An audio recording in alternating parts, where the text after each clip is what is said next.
여러분 다 부활을 믿으시죠? 아멘이시죠?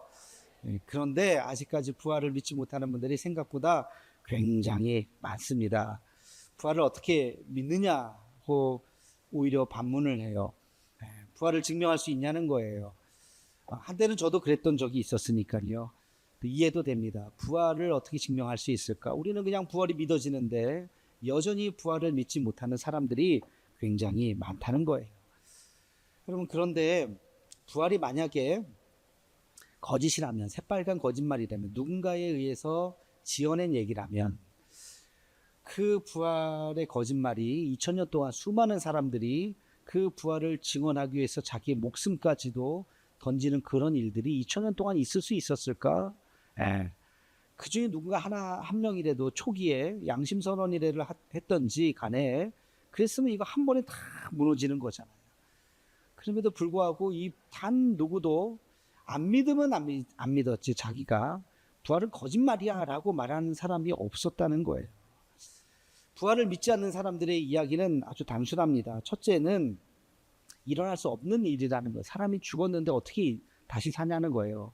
얼핏 생각하면 그래요. 사람이 죽었는데 어떻게 삽니까? 예수님 외에는 그 이전에도 그런 일이 없었고요. 그 이후에도 그런 일이 없습니다. 오직 예수 그리스도 그 한 분만이 죽었다가 다시 살아나는 줄로 믿습니다.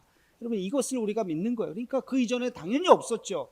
그 이후에도 없었죠. 유일한 사건이 바로 예수님께서 다시 부활하신 사건입니다. 그러니까 그분은 하나님의 아들이요 우리의 신앙의 주인이 되시는 것입니다. 사람들은 이야기합니다. 과학적이지 않다, 합리적이지 않다. 근데 여러분 생각해 보세요. 과학적이고 합리적이고 모든 것이 설명 가능한 일들만 이 세상에서 벌어지나요? 미스테리한 것들, 기적이라고 불리는 것들이 없나요? 많습니다. 얼마든지 많습니다. 자연과학에서도 많고요.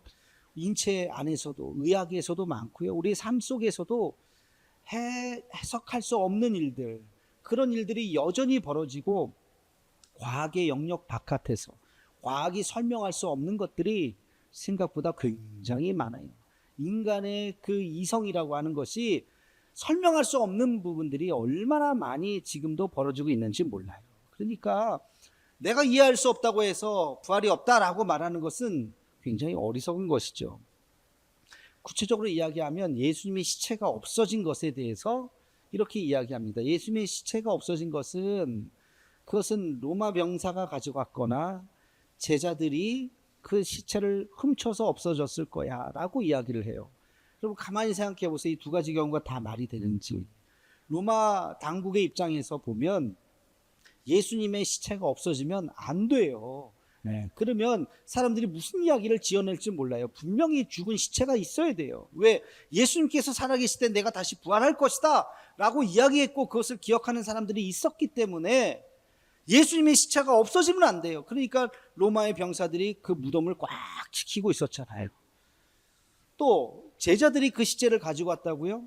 제자들이 그 시체를 가지고 갈 수 있는 힘이 없어요. 군사들이 다 지키고 있고 큰 돌덩어리 딱 거기 문을 다 막고 있는데 그걸 어떻게 가져갑니까? 설사 그걸 가지고 갔다 쳐도 그 뭐하러 가져가겠어요? 그 시체를 뭐하러 쓰려고? 제자들 입장에서 그냥 자기의 고향에 흩어지면 돼요. 흩어져서 자기의 생업으로 가면 됩니다. 아쉬움은 있고 안타까움은 있었겠지만 자기들은 그냥 아유 예수님 뭐 한때 믿었지만 지금은 저는 예수님 모릅니다 하면서 자기가 살아가면 되는 거예요. 근데 그들이 왜 굳이 예수님의 시체를 훔쳐다가 뭐 하려고 그 시체를 가져갔겠어요? 그러니까 아무 이유가 없는 거예요. 또 어떤 사람은 그렇게 이야기해요. 그거 다 환상 아니야? 헛것 본 거 아니야? 헛것을 봤다고요? 한두 사람은 헛것을 봤을지도 모르겠어요. 근데 예수님께서 40일 동안 무려 40일 동안 부활하신 예수님이 이 땅에서 사셨어요. 여러분 이스라엘 땅이 뭐 얼마나 큽니까? 강원도만한 땅이에요. 거기서 40일 동안 계셨다고 생각해 보십시오. 5만 대 다 다니시고 만날 사람들 다 만났어요. 오늘 본문에도 보면 500여 형제에게 일시에 나타났다 그러셨어요. 그리고 사도 바울에게도 나타나셨다 그랬어요. 40일 동안 만날 사람들 다 만났어요. 그 예수님을 본 사람이 오늘 말씀에 있죠. 예수님을 본 자가 태반이 살아있다 그랬어요. 태반이 살아있다. 여러분, 이 바울이 지금 고린도 전서를 쓰면서 지금 이 문장을 썼는데, 바울이 이 고린도 전서를 언제 썼는지 아십니까? AD 50년 중반쯤에 썼습니다. 55년, 57년, 50년대 중반쯤 썼어요. 예수님이 언제 십자가에 돌아가셨어요? AD 33년이라고 칩시다. 그러면 약 몇 년? 20년 후에 쓴 거예요. 20년. 20년이 긴 세월이에요? 짧은 세월이에요? 긴 세월이에요? 짧은 세월이에요. 여러분 20년 전 기억 못하세요? 20년 너무 옛날이라서 기억 못해요. 기억 못하세요? 저는 생생하게 기억나요. 20년 전에 있었던 20년 전에 제가 5월 달이죠. 목사 안수를 받았어요. 2005년에 2005년 5월 3일. 저는 목사 안수를 받았던 그 날씨도 기억나요. 그날 제가 어느 교회에서 내 친구들하고 5명이서 목사 안수를 받았던 그날, 누가 축하해 주러 왔는지까지도 다는 아니지만 기억이 납니다. 그날 내가 그 전날 어떤 일을 했었는지 다 기억이 납니다. 20년 전 옛날 아니에요. 여러분, 예수님께서 부활하시고 그 엄청난 사건을 기억하는 사람이 없었을까요? 다 기억했죠. 야, 죽은 사람에서 나도 보자 보려고 마음먹은 사람들은 다 왔어요. 예수님. 그리고 나서 오늘 말씀에 태반이 살아있다. 그 사람들이 살아있는 그 사람들에게 바울이 편지를 쓰면서 내가 이 부활을 이야기하고 있다. 만약에 그것이 거짓이라면, 만약에 그것이 누군가가 지어낸 사람이 한 사람이라도 양심 선언을 했다면 이 편지는 찢어버렸을 거야. 다. 이게 무슨 소리야. 이거 벌써 거짓말로 판명된 얘기를 왜 이런 얘기를 또 하고 있어 하면서 끝났을 거예요. 그러나 그렇지 않았다는 거예요. 다 남아있다는 것입니다. 그래서 이 부활이 환상이 아니에요. 분명히 본 사람들이 있고, 사도 바울도 만삭되지 않은 나 같은 사람에게도 부활하신 예수님께서 나타나셔서 나를 만나 주셨다라고 이야기를 하고 있습니다. 그래서 이 부활이라고 하는 것은 분명한 사건, 이것을 믿지 않을 수가 없어요. 자, 그러면 반대로 이걸 왜 믿느냐? 믿는 사람들의 입장에서 몇 가지 이야기를 해볼게요. 첫째는 성경에 쓰여져 있습니다. 그렇죠? 성경에 쓰여져 있어요. 성경에 예수님 부활하셨다는 얘기가 너무나도 많이 쓰여져 있어요. 신약 성경은 예수님의 부활 얘기로 가득했다고 해도 과언이 아닙니다. 이게 꾸며낸 얘기다? 꾸며낸 얘기라고 한다면 이것이 성경이 쭉 기록되고 쭉 전승될 때까지 이게 남아 있었을까? 그렇지 않아요. 오늘 말씀에 보면 이런 말씀이 있어요. 우리 함께 같이 3절 말씀을 같이 한번 읽어보겠습니다. 시작. 내가 받은 것을 먼저 너희에게 전하였노니 이는 성경대로 그리스도께서 우리 죄를 위하여 죽으시고, 내가 받은 것을 먼저 너희에게 이야기할게. 받은 것이라고 하는 것은 쭉 구전돼서 20년 동안 구전돼서 나와왔던 부활 전승을 이야기합니다. 부활 스토리. 우리 교회 역사책이 죄송하지만 없어요. 기록된 역사책이 없어요. 근데 우리 교회 20년 전, 30년 전, 40년 전 우리 교회가 건축됐던 이야기, 뭐 그런 스토리가 군데 있어요, 없어요? 있어요. 사람들이 얘기해줘요. 저도 우리 교회 왔더니요, 옛날에 이랬고 저랬고 뭐 이런 일이 있었고 이 사람 저 사람 모셔서 저한테 좀 얘기를 해요. 구전된 이야기들, 그런 이야기가 있었다는 거야. 그 중에 제일 핵심이 뭐예요? 예수님 부활하셨다고 하는 이야기. 나도 그런 얘기 들었는데, 그런 얘기를 내가 들은 것뿐만이 아니라 내가 예수님을 만났다는 거예요. 사도 바울이. 내가 그 부활하신 주님도 나도 만났다는 거예요. 500여 성도에게 나타났고, 나에게도 만삭되지 않은 태어난 나와 같은 사람에게도 예수님이 나타났어. 내가 지금 그 이야기를 하고 있다라고 이야기를 하고 있어요. 여러분, 이 이야기가 만약에 거짓이었다면 전승되지 않았을 뿐더러 이 이야기가 그렇게 계속해서 사람들의 이야기 속에서 회자되지 못했다고 하는 것이죠. 두 번째, 예수님의 시체가 없어졌다고 했는데, 여러분, 이 예수님의 시체가 없어졌다고 하는 이 사실을 우리는 주목해야 됩니다. 이 예수님의 시체가 없어졌다고 하는 것이 결정적인 예수님의 부활의 증거가 되는 거예요. 아까 얘기했죠? 로마에서 그걸 없앨 이유도 없었고, 제자들이 그것을 없앨 수도 없었고, 그런데 모두가 다 예수님의 시체가 있었어야 돼요. 그런데 시체가 없어졌어요. 그리고 그 시체가 살아나서 제자들에게, 사람들에게 나타났다고 하는 이 사실이에요. 이것은 예수님께서 부활하셨다고 하는 것을 결정적으로 이야기해 주고 있습니다. 그리고 또 한 가지, 이거 굉장히 중요한 사실인데 뭐냐면 예수님의 부활을 경험했던 사람들, 예수님의 부활을 만났던 사람들의 삶이 다 드라마틱하게 다 변했어요. 완전히 변했어요. 예수님의 부활을 경험하기 전에 이 사람들은 낙심자였고 패배자였고 실패자였고 두려움에 떨었었고 절망했었던 사람들이었습니다. 그런데 예수님의 부활을 경험하고 나서 이들이 완전히 변했어요. 완전히 변했어요. 예수님의 부활을 증거하면서 자기의 인생을 걸었습니다. 만약에 그게 제자들 몇 사람이 짜고 거짓말을 했다면 그 제자들은 최소한 알았을 거잖아요. 그죠? 근데 그 거짓말 때문에 목숨을 건다고요? 한 사람도 아니고 두 사람도 아니고 모든 사람이 있을 수 없는 일이에요. 있을 수 없는 일. 예수님의 그 제자들이 예수님의 부활하신 그 사실을 진심으로 전하고자 자기의 생명을 바쳤습니다. 심지어는 의심 많은 도마 같은 사람도. 도마가 얼마나 의심했습니까? 그러나 부활하신 예수를 만나고 나서 그가 자기의 삶을 던져서 인도까지 가서 멀리, 구체적으로 뭐 인도 이렇게 하진 뭐 이렇게 말하기는 어렵지만 여러 가지 고증으로 보면 그 정도까지 간 걸로 되어 있어요. 실제로 인도에 보면 도마를 기념하는 예배당들이 상당히 있습니다. 그래서 그곳에까지 가서 자기의 생명을 던질 만큼 복음을 전했다고 하는 이 사실. 그러면 이 모든 것들이 바로 예수님의 부활을 증명해 주고 있습니다. 그러니까 예수님의 부활은 믿음의 영역이에요. 믿음의 영역. 과거의 사건, 일어났던 사건, 우리가 타임머신 타고 돌아갈 수도 없기 때문에 제가 이걸 보여드릴 수도 없어요. 만약에 돌아가서 그거를 사진 찍어가지고 보여준다 한들 믿겠습니까? 안 믿으려고 마음 먹으면요, 아예 안 믿어요. 제가 지갑에서 저의 만약에 운전면허증, 일종 면허증을 딱 보여주고 이게 제 면허증인데요 하면서 이야기를 했다면 대다수는 믿겠지만 두세 사람은 안 믿을지도 몰라요. 저게 무슨 하면서 저거 조작할 수도 있는 건데 그러면서 안 믿으려고 생각하면 안 믿어요. 끝까지 안 믿어요. 그러니까 이 믿음이라고 하는 것은 논증의 영역이 아니라는 거예요. 제가 무엇을 이야기한들 무슨 증거를 이야기한들 안 믿으려고 생각하면 안 믿는 거예요. 그래서 이것은 믿음의 결단에 대한 문제라고요. 믿음의 결단에 대한 문제.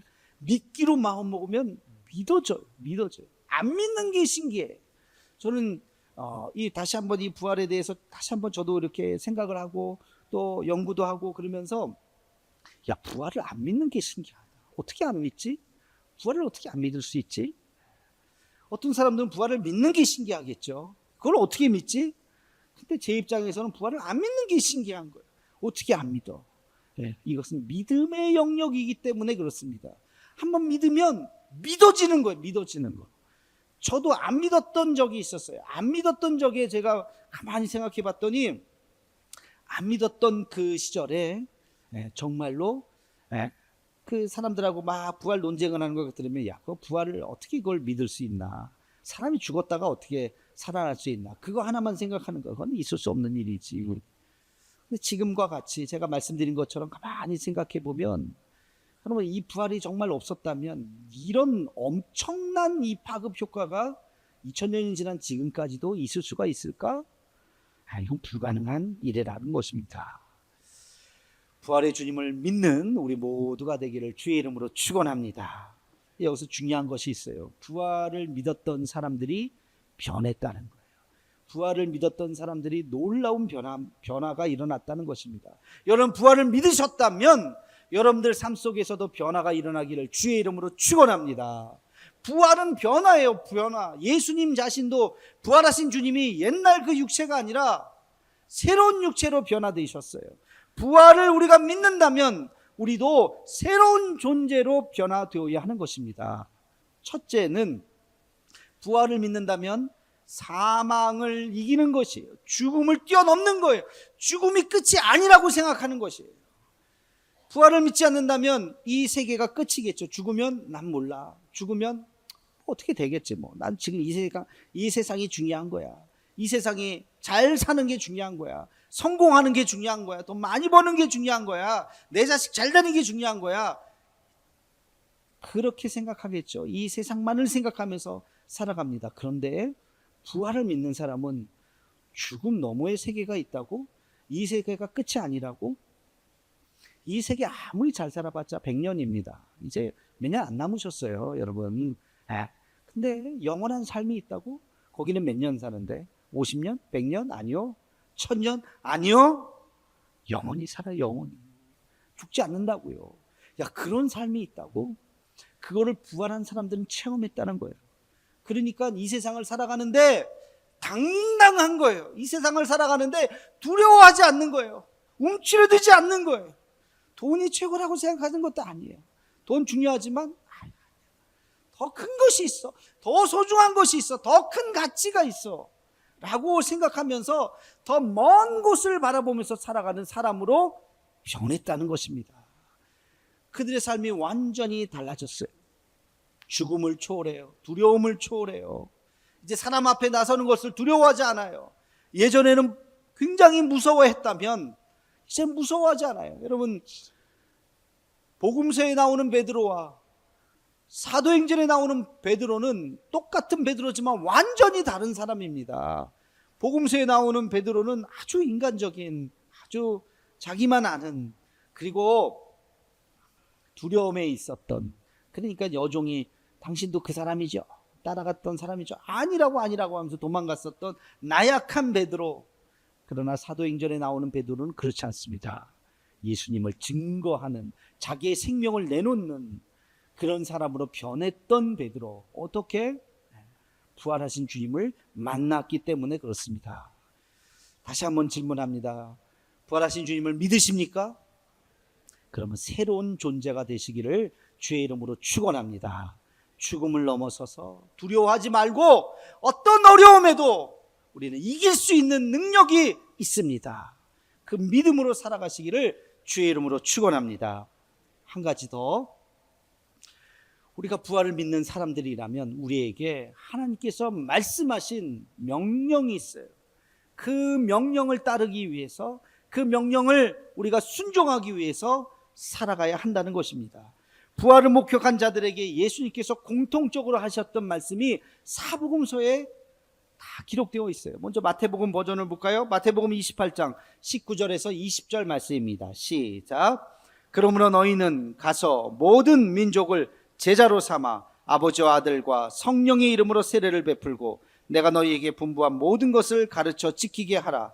볼지어다 내가 세상 끝날까지 너희와 항상 함께 있으리라 하시니라. 아멘. 모든 민족을 제자로 삼아서 이 복음을 증거하라. 네. 복음이라는 것이 뭡니까? 십자가와 부활이 복음이에요. 십자가는 뭐죠?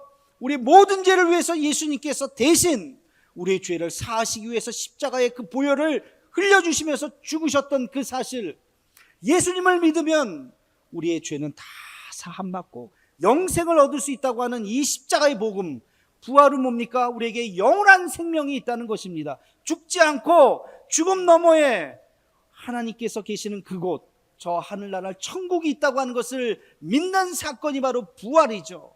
그래서 이 십자가와 부활이 복음의 핵심입니다. 이것을 눈으로 봤던 예수님의 제자들, 초대교회 성도들이 이것을 전했던 것이에요. 그분은 십자가에 달려 돌아가셨지만, 우리를 위해서 죽으셨지만 그분은 부활하셨습니다. 그분의 믿는 자에게 영원한 생명이 있습니다. 이것을 전하라. 그들은 그것을 전하면서 한평생 자기의 생명을 아끼지 않았다는 것이죠. 예수님의 말씀이었습니다. 마가복음은 이렇게 기록합니다. 마가복음 16장 15절 말씀 함께 읽겠습니다. 시작. 또 이르시되 너희는 온 천하에 다니며 만민에게 복음을 전파하라. 아멘. 온 천하에 다니면서 만민에게 복음을 전파하라. 똑같은 이야기예요. 누가복음에선 이렇게 이야기합니다. 24장 47절 48절 함께 읽겠습니다. 또 그의 이름으로 죄사함을 받게 하는 회개가 예루살렘에서 시작하여 모든 족속에게 전파될 것이 기록되었으되 너희는 이 모든 일의 증인이라. 아멘. 이 모든 일, 십자가와 부활에 대한 증인이다. 너희 눈으로 봤지? 그거를 전하라는 거예요. 지금 마태, 마가, 누가 똑같이 얘기하는 주님의 말씀은 뭡니까? 전파하라는 거예요. 그것을 전하라. 그리고 요한복음에는 조금 다르게 이야기합니다. 스토리가 입혀집니다. 요한복음 21장 15절 말씀 함께 읽겠습니다. 시작. 그들이 조밥 먹은 후에 예수께서 시몬 베드로에게 이르시되 요한의 아들 시몬아 내가 이 사람들보다 나를 더 사랑하느냐 하시니 이르되 주님 그러하나이다. 내가 주님을 사랑하는 줄 주님께서 아시나이다. 이르시되 내 어린 양을 먹이라 하시고 아멘. 요한복음에 보면 예수님께서 대중에게 이야기하는 것이 아니라 시몬 베드로를 찾아와 주셔서 그를 위로하시고 그를 다시 세워주시면서 그에게 말씀하십니다. 내 양을 먹이라, 내 양을 치라 이야기하십니다. 다시 말해서 이 복음을 전하라는 거예요. 한 사람에게 주시는 말씀이 아니라 우리 모두에게 주시는 말씀입니다. 여러분, 부활하신 주님을 믿는 우리가 두 번째 기억해야 되는 것은 이 말씀을 전해야 되는구나. 부활을 경험한 사람들이 전혀 다른 삶을 살았던 것처럼 부활을 경험했던 사람들이 그들의 사명을 깨닫게 되는 것입니다. 그냥 그렇게 살아가는 것이 아니라 그냥 지금까지 살아왔던 대로 그냥 예수 믿고 그냥 변하지 않고 살아가는 것이 아니라 나에게 예수 그리스도의 복음이란 무엇인가, 이 복음을 전하는 것입니다. 사랑하는 성도 여러분, 여러분 예수님의 부활을 믿으십니까? 아멘. 믿는다면 그 부활을 경험한 사람답게 우리는 달라져야 합니다. 변해야 됩니다. 너무 작은 것, 너무 별거 아닌 것, 너무 세상적인 것에 얽매이지 말고 영원한 생명을 가진 우리가 멀리 내다보고 하나님 앞에서 받는 것이 무엇인가, 하나님 앞에서 주님이 기뻐하시는 것이 무엇인가, 우리가 그것을 바라보면서 살아야 할 줄로 믿습니다. 그리고 아직까지 이 복음을 잘 알지 못하는 자들에게 이 예수 그리스도의 복음을 전하면서 살아야 할 줄로 믿습니다. 언젠가는 그들도 주님 앞에 돌아올 거예요. 제가 주님 앞에 돌아온 것처럼, 어느 순간 갑자기 믿어졌던 것처럼, 예수 믿어야 돼, 예수님이 부활하셨어, 에이 그런 일이 어딨어 하지만 언젠가 때가 되면 하나님 앞에 다시 돌아오게 될 줄로 믿습니다. 이 부활의 주님을 전하며 살아가는, 그 사명 가지고 살아가는 우리 모두가 되기를 주의 이름으로 축원합니다.